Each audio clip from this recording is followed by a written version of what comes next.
How to create a custom homeschool plan for your family in 5 simple steps.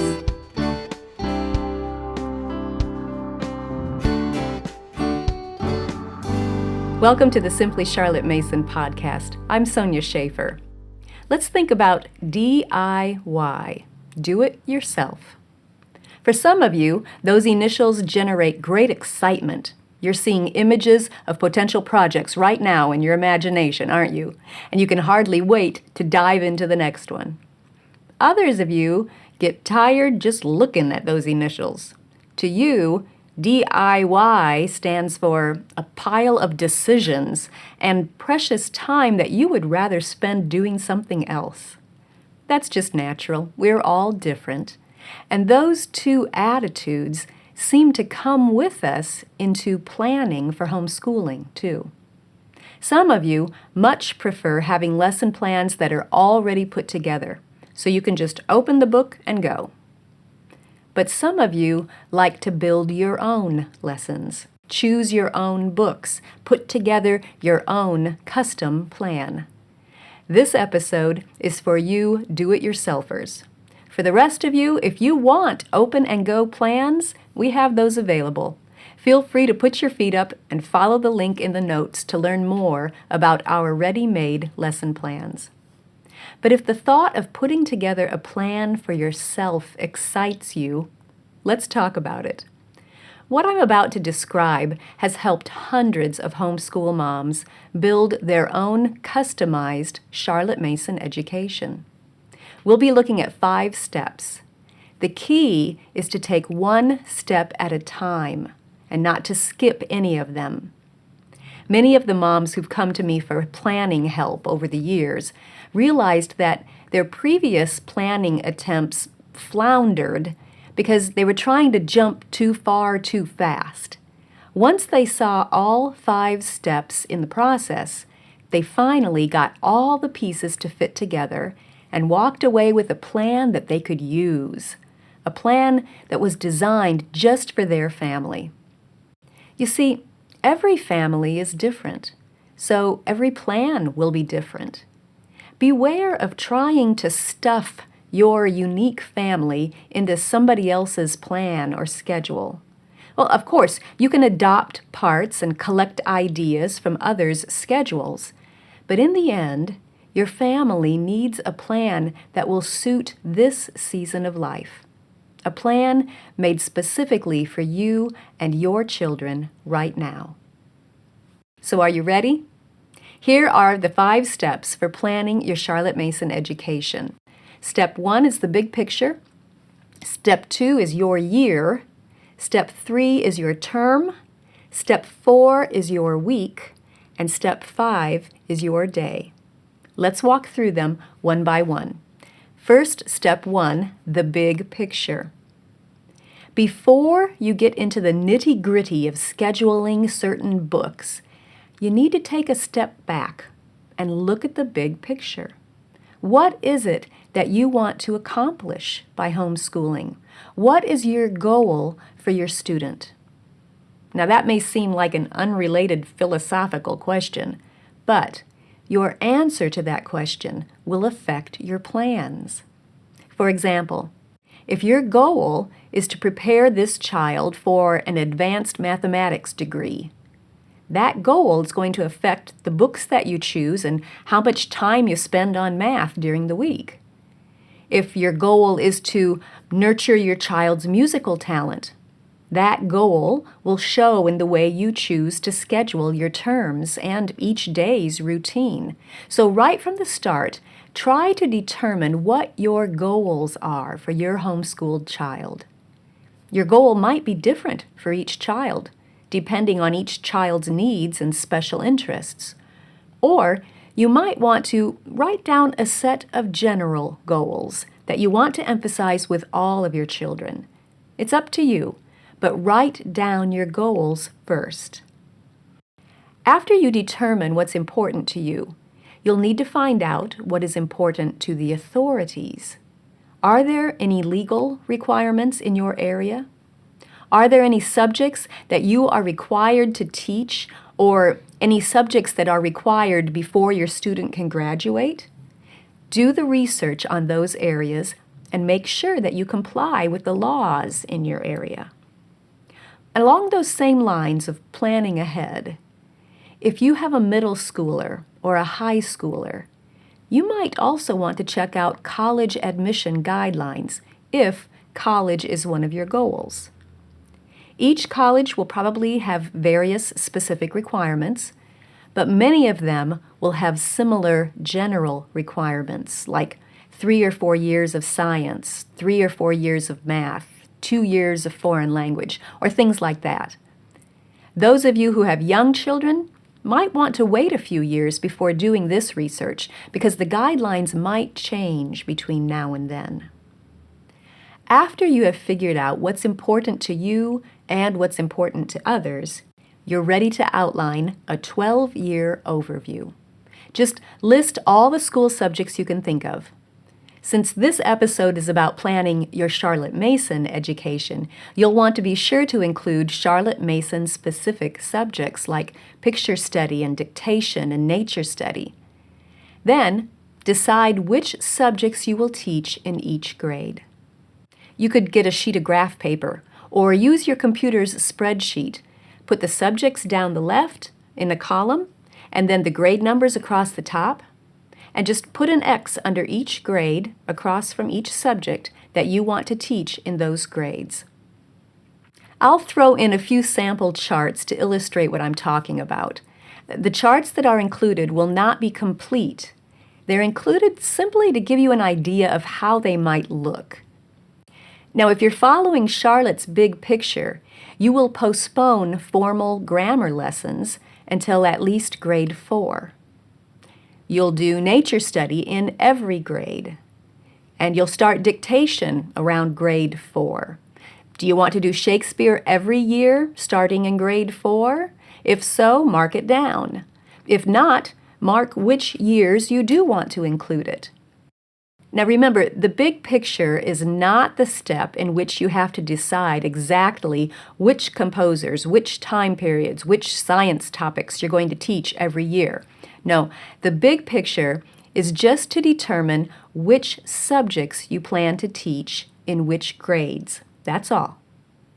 Once you have finished outlining the subjects for each grade, you'll know where you're headed and the general direction that you're going to take to get there. And then you can start zooming in on some specifics in step 2, your year. When you begin to plan for a year, look at that 12-year overview and locate just the grade levels that you will have this year. See which subjects you have planned to teach in those grades. For example, if you'll have a child in grade 3, in grade 5, and grade 8, look at the subjects that you've decided to teach in those grades. Now, I like to combine all of my children together for as many subjects as possible. It saves me a lot of time, and the children gain the benefit of learning from each other. As you plan, you'll probably want to organize your subjects into several lists. One of subjects you'll do all together as a family, and one for each child's individual work. This chart will give you an idea of what I mean. Next, on those lists, add the topics you want to cover in each subject. Let's say you have history on your family list for this year. That's great.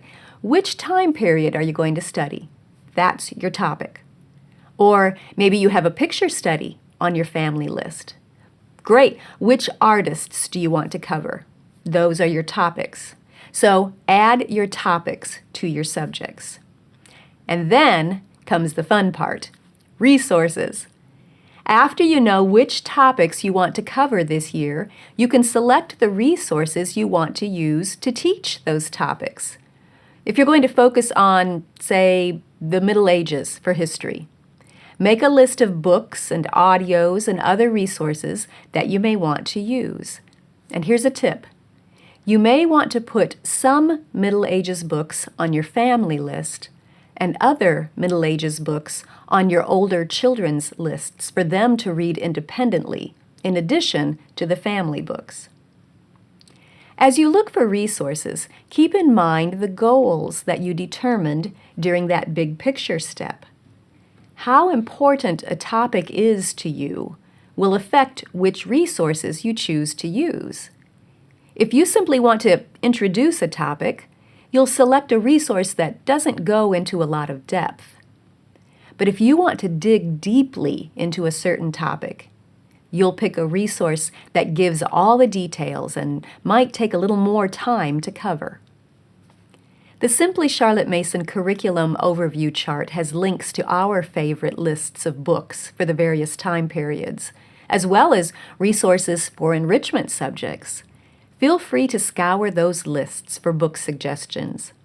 You can also search the Book Finder part of our CM Organizer for suggestions from other homeschool parents. In that free database, you can search by topic, time period, keyword, author, grade level, and more. Once you have your resources selected, it's time to move on to step 3, planning your term. Now, one of the most common problems moms have when planning is that they try to jump directly from their year plan to their daily schedule. But I've found it a lot easier to make that move in smaller steps rather than one big jump. So first, break up your year into 3 sections. Charlotte Mason called them terms. If you would rather call them something else, that's fine, but at least you'll know what I'm talking about when I refer to terms. Since most school years cover about 36 weeks, it's easy to divide those 36 weeks into 3 12-week terms. So grab a sheet of paper and make 3 columns on it and label them Term 1, Term 2, Term 3.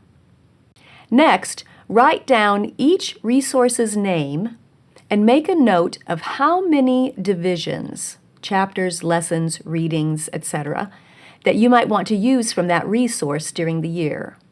It might look something like this. If you want to complete all of that resource's divisions during Term 1, then write the total number in the column under Term 1. If you want to split it out evenly between Term 1 and Term 2, write how many divisions you want to cover in each term's column. And if you want to spread out that resource and use it all year, split its divisions evenly between all 3 terms. This step of the planning process is not difficult, but doing it can give you a great overview of how you plan to use your resources during the year and how you can break that year into manageable chunks. When you look at your plans at this stage, you can get a good feel for whether you are overloading one term or slacking off in another term. Planning your terms also lays a great foundation for figuring out how many days per week you'll need to do each subject. And that's the next step. Step 4 is planning your week. Some Charlotte Mason subjects work well if done once a week. Those subjects are usually picture study, music study, nature study, handcrafts, or art instruction. But how many days per week should I do science? And what about history? Well, here's how to figure out the answer to those questions. You could try to follow exactly the schedules that Charlotte used in her classrooms, doing each subject the same number of days that she did. But please don't feel handcuffed to her 6 days a week plan. You don't have to replicate her schedule exactly in order to give your children a rich Charlotte Mason education. The atmosphere of your home is important, and you can use Charlotte's wonderful principles and brilliant methods in a schedule that fits your unique family best during your current season of life. So grab that list or chart that you made in Step 3 when you planned the terms and look at what you wrote down for just Term 1. We'll concentrate on one term at a time. Look at all the resources you have listed for history during that one term. Total up the number of divisions. Remember, those are chapters, lessons, modules, however you're dividing that resource. Total up the number of divisions that you've written down for that term in all of your history resources combined. So let's say you're planning term 1, and you have 3 history books listed in that term. Calculate the total number of chapters or readings listed for those books. Let's say there are 12 chapters in one book, 15 in another, and 9 in the third book. Well, if you add those together, you get 36 chapters in all for history that term. Now all you need to do is divide that total number of chapters by the number of weeks in your term, 12 weeks. 36 divided by 12, the answer would be 3. That number tells you that you need to do history 3 times each week if you're going to read 1 chapter each time in order to complete all the chapters you have listed. And you can do the same thing for each of the other subjects. Calculate each subject's total divisions and divide that total by 12, the number of weeks in your term. Your answer will tell you how many days per week to do that subject. Now here's a handy tip. If your answer is not a whole number, round it up to the next whole number. For example, if your answer is 3.62, that would become 4 days per week. Or if your answer is 0.3, then do that one day per week. Once you know how many days per week you need to do each subject, all you have to do is decide which days of the week to do them. There's a weekly schedule chart on our site that will help you organize that part. It's a free download. I'll leave a link to it in the notes. Print that chart and, very important, write in any outside commitments you have first. Co-ops or recurring doctor appointments or church activities. When you have those outside commitments visually plugged in, it's easier to fit your school subjects around them and avoid overloading one particular day of the week. So if you've determined that you need to do history 4 days a week, then write that subject under 4 of the days. Picture study is usually done 1 day per week, so pop that one under 1 of the days. You can choose which day works best for your family. You get the idea. And here's a sample to look at. Do the same thing for all of your family subjects and your individual subjects. Now remember, the only subjects that have to be taught individually are math, language arts, and the upper level sciences. At this point, don't worry about the order in which you're listing the subjects under each day. We'll tackle that in the next step. Right now, just get those subjects spread out over your week in a way that will help you accomplish your selected resources without overloading one particular day. Once that step is done, you'll find it much easier to plan a daily schedule. And that's the final step. Step 5, your day. Before you start arranging your daily schedule, take just a minute to consider your comfort zone. Are you the type of person who likes to run her day according to the clock? Are you most comfortable knowing exactly what time you should move on to the next item in the day? Then your comfort zone is using a timetable to schedule your day. A timetable looks something like this: 8:30 math, 8:50 history, 9:15 geography, etc. And Charlotte Mason used a timetable approach in her school's classrooms. If, however, running your day by the clock stresses you out, your comfort zone is probably using a time box approach instead. Don't feel guilty. Charlotte didn't have to deal with new babies and laundry and preschoolers disrupting her school day.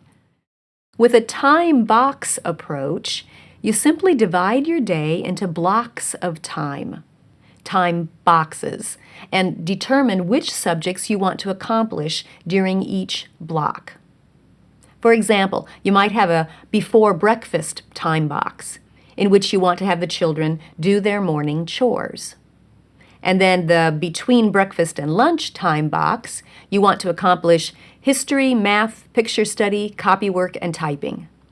And then have an after lunch time box, etc. And in case you're wondering, yes, you can still do short lessons with a time box approach. Simply set the timer when you're ready to begin the lesson, anytime within that time box. When the timer dings, that lesson's done. The main difference is that it doesn't matter whether you start that lesson at 9:30 or at 10:08. You simply make sure you do it sometime during that time box. So once you have found your comfort zone, timetables or time boxes, make a simple chart with your students' names across the top and your timetable or time boxes down the side. Might look something like this. Now look at your weekly schedule that you created in Step 4. All you have to do is transfer the subjects that are listed under Monday to a Monday daily schedule, arranging them as you like. Then transfer Tuesday's subjects to a Tuesday daily schedule, and so on until you have a daily schedule for each day of your school week. It's up to you whether that schedule is laid out in 15-minute increments or flexible time boxes. Do what works best at this season of your family's life. One final tip. Keep in mind that whether you use time boxes or a timetable, your students will find it easier to pay full attention if you put your subjects in a sequence that allows them to use different parts of the brain as they go through the day. Alternate a heavy concentration subject with a lighter one. Follow a word-heavy subject with a hands-on subject or art or math. That little technique will go a long way toward making your days run smoother. There you have it, planning your Charlotte Mason education in 5 steps. As with any DIY project, you don't have to complete it all in one day. Take breaks between the steps if you would like to. The Build Your Own Curriculum section on our website contains lots of free ideas and book lists and charts and suggestions and links that will help you walk through the process. We also have available a book and DVD set called Planning Your Charlotte Mason Education, and that will walk you through the entire process that I've outlined today. It is full of convenient, ready-to-use charts, sample schedules, and descriptions and topic ideas for each school subject. If either of those resources would be helpful to you, you can find the links in the show notes. Creating a customized plan to fit your family isn't that hard with a little work and the 5 simple steps that we've covered today. If you enjoyed this video, subscribe through Facebook, YouTube, iTunes, Google Play, Instagram, or your favorite podcast app so you don't miss an episode. You can also subscribe to the audio version of this podcast or read the blog post on our website at simplycharlottemason.com. All of those links will be in the notes, along with links to the resources that I mentioned. Thanks for joining me. See you next time.